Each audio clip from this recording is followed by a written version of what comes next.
કેમ છો ખેડૂત મિત્રો? મજામાં ને? ખેતીને લગતી માહિતીના એક નવા વિડીયોમાં તમારું હાર્દિક સ્વાગત છે.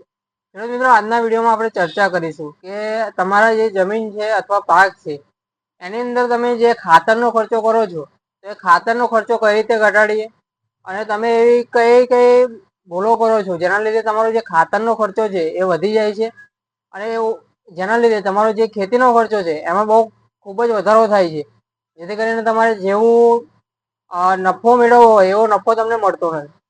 તો ખેડૂત મિત્રો, આપણે પહેલા તો વાત કરીએ તો ખેડૂત મિત્રો, તમે પહેલાથી જે મગજમાં છે કે ભાઈ આ વસ્તુ નાખવાથી આ ફાયદો થાય છે, તો તમે એ વસ્તુની સાથે સાથે બીજું ખાતર પણ એની અંદર એડ કરવો છે. પરંતુ હવે ખેડૂત મિત્રો, જો તમારે ખાતરનો ખર્ચો ઘટાડવો હોય તો તમારે શું કરવું જોઈએ?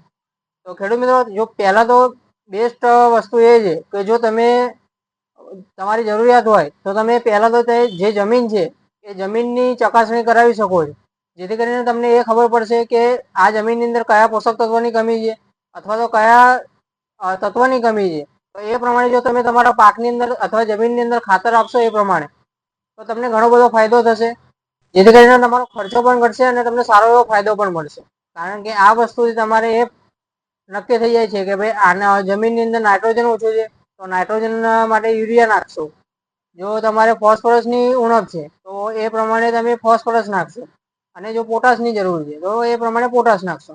તો આવી રીતે તમે જે પ્રમાણે તમારી જમીનની અંદર પોષક તત્વોની ઉણપ છે એ પ્રમાણે જો તમે ખાતર નાખશો તો આનાથી પણ તમારો જે ખેતીનો ખર્ચો છે એ પણ ઘટશે, અને જે ખાતરનો ખર્ચો છે એ પણ ઘટશે. આવી રીતે તમે ખાતરનો ખર્ચો ઘટાડી શકો છો. પણ તમે જે ભૂલ કરો છો કે ભાઈ સ્ટાર્ટિંગની અંદર તમે યુરિયા નાખો છો, ડીએપી નાખો છો, એનપીકે નાખો છો, એમોનિયમ સલ્ફેટ નાખો છો, તો આની અંદર બધાની અંદર વાત કરીએ આપણે તો એક દાખલો લઈને વાત કરીએ તો તમે યુરિયાની સાથે એમોનિયમ સલ્ફેટ નાખો છો, ડીએપી નાખો છો, અને પણ એની માત્રા વધારે ના નાખો છો. પણ તમને એ ખબર નહીં હોય કે જે યુરિયા છે એની અંદર પણ નાઇટ્રોજન છે, ડીએપી છે એની અંદર પણ નાઇટ્રોજન છે, અને એમોનિયમ સલ્ફેટ છે એની અંદર પણ નાઇટ્રોજન છે, અને એનપીકે છે તો એનપીકે જુદા જુદા ગ્રેડ પ્રમાણે એની અંદર નાઇટ્રોજનનું પ્રમાણ હોતું જ હોય. જો તમે આ બધું મિક્સ કરીને નાખો તો તમારે જમીનની અંદર અને પાકની અંદર નાઇટ્રોજનનું પ્રમાણ વધી જશે, કારણ કે બધાની અંદર નાઇટ્રોજન તો રહેલું જ છે. તો ખેડૂત મિત્રો, જો નાઇટ્રોજનનું પ્રમાણ વધશે તો એ તમારા જમીન અને પાક માટે એ બંને માટે નુકસાનકારક છે. કારણ કે જે વધારે પડતા નાઇટ્રોજનના ઉપયોગથી જે તમારી જમીન છે એની પીએચ બગડશે, તમારી જમીન ક્ષારીય બનશે, કડક બનશે, જેથી કરીને તમને જેવું જોઈએ એવું ઉત્પાદન નહીં મળે. તો આ જે બધું નાઇટ્રોજન છે, નાઇટ્રોજન જરૂરી તો છે, પરંતુ એનો ઉપયોગ જે પ્રમાણે તમારી જમીન અથવા પાકને જોઈએ એ પ્રમાણે તમે કરો તો એ ફાયદાકારક છે. પણ વધારે પડતા નાઇટ્રોજનના ઉપયોગથી તમને ઘણું બધું નુકસાન થાય છે. તો આ રીતે જો તમારે નાઇટ્રોજનનો કાપ આ રીતે કરવો હોય તો તમે જે પ્રમાણે તમારા પાકની અંદર જરૂરિયાત છે, અથવા જમીનની અંદર જરૂરિયાત છે એ પ્રમાણે તમે નાઇટ્રોજનનો ઉપયોગ કરો તો તમને સારો એવો ફાયદો થશે. જેથી કરીને તમારા પાક માટે પણ સારો ફાયદો થશે, તમારી જમીન માટે પણ ફાયદો થશે, અને તમારો જે ખાતરનો ખર્ચો છે એ પણ ઘટશે. કેમ એ તમને હું સમજાવું. જો તમારે જમીનની અંદર જો 10 કિલો યુરિયાની જરૂર હોય તો તમે 10 કિલો જ નાખો. જો તમે 10 કિલોની જગ્યાએ 45 કિલો નાખશો તો તમારો જે ખાતરનો ખર્ચો છે એ પણ વધશે, અને તમારા જે જમીન છે એને પણ નુકસાન પહોંચશે. તો તમારે 10 કિલોની જરૂરિયાત હોય તો 10 કિલો જ નાખો. અને ખેડૂત મિત્રો, જે પ્રમાણે તમારે પાક અથવા જમીનને જે પણ ખાતરની જરૂરિયાત હોય એ પ્રમાણે ડોઝ નાખો. તમે સ્ટાર્ટિંગમાં જ યુરિયા નાખી દો છો, ડીએપી નાખો છો, સલ્ફેટ નાખો છો, એનપીકે નો ડોઝ એક સાથે જ આપો છો, તો એક સાથે કોઈ પણ પાક અથવા જમીનને કોઈ પણ જાતના પોષક તત્વની જરૂરિયાત પડતી નથી. અને જેમ જેમ સ્ટેજ તમારા પાકનો વધતો જાય અને જેમ જેમ સ્ટેજ પ્રમાણે તમારા પાકની અંદર જે પોષક તત્વની જરૂરિયાત હોય તો એ પ્રમાણે તમે તમારા પાકની અંદર એ ખાતરનો ઉપયોગ કરો તો તમને સારો એવો ફાયદો થશે.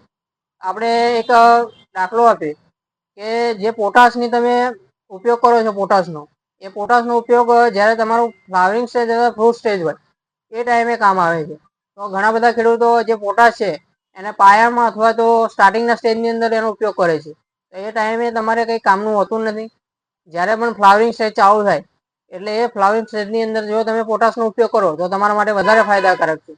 તો આવી રીતે તમે નાની બચત કરીને તમારો જે ખાતરનો ખર્ચો છે એ રીતે બચાવી શકો છો.